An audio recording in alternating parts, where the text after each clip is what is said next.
All right, this is probably one of our most requested vise reviews. I'm finally going to do a review on the FNF Talon Vise. Dude, that's a big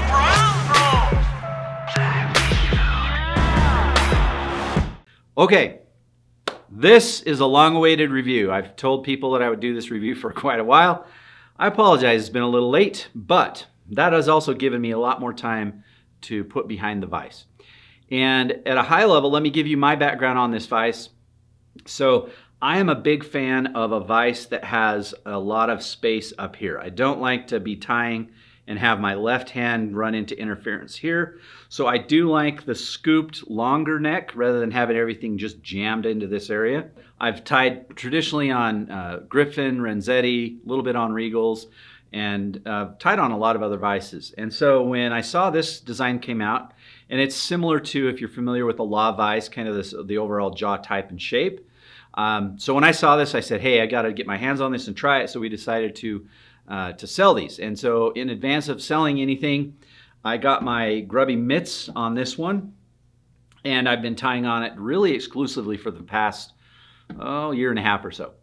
And so when it comes to vices, I like to break it down into 3, 4 maybe different categories. With number one category for any vise for me, doesn't matter the type of vise, but the number one category is it must hold the hook 100%. I hate to use a vise that does not have 100% lockout. If I can't depend on that hook not moving, I'm not going to tie with the vise. So that was my first test with the vise.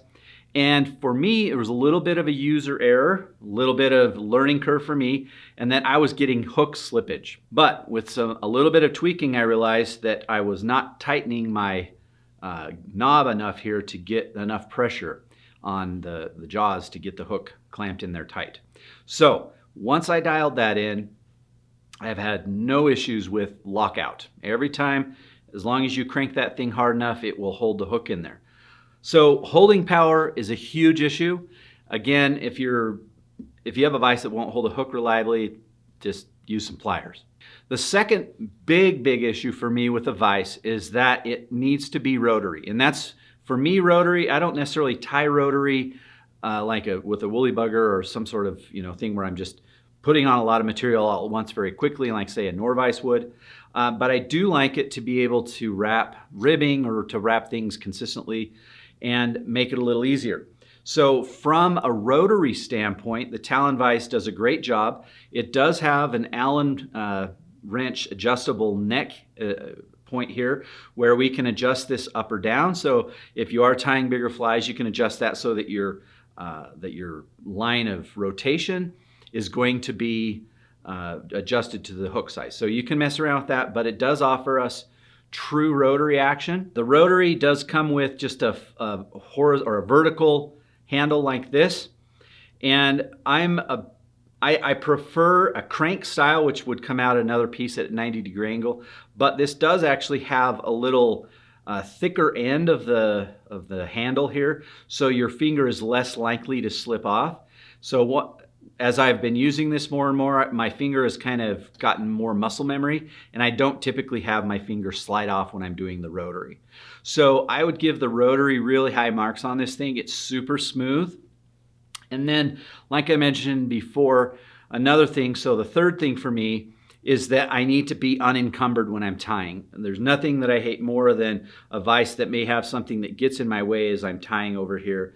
So the way that this is set up, so it's true rotary, and I can get my hands, and my hands aren't that big, but I don't have any obstructions here. So from a design aesthetic standpoint, usability, it scores really high. Between those three things, those are kind of my top three for me personally. That's why I give this an extremely high, I'm not gonna give it a point value, but if I did, I would probably give it a 78.275 out of a scale of 79.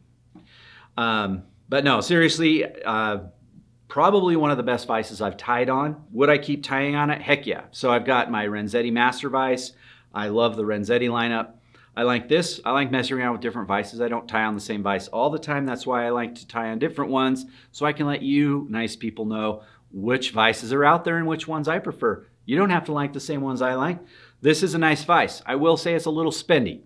So depending on when you're watching this video, you may want to check the price, but the link will be down below if you want to purchase this fancy fly tying tool.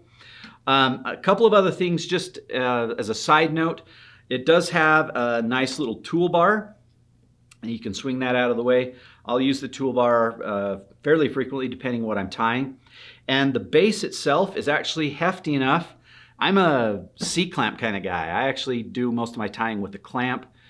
And I found this base to be very sufficient for when I travel. I haven't found it to tip.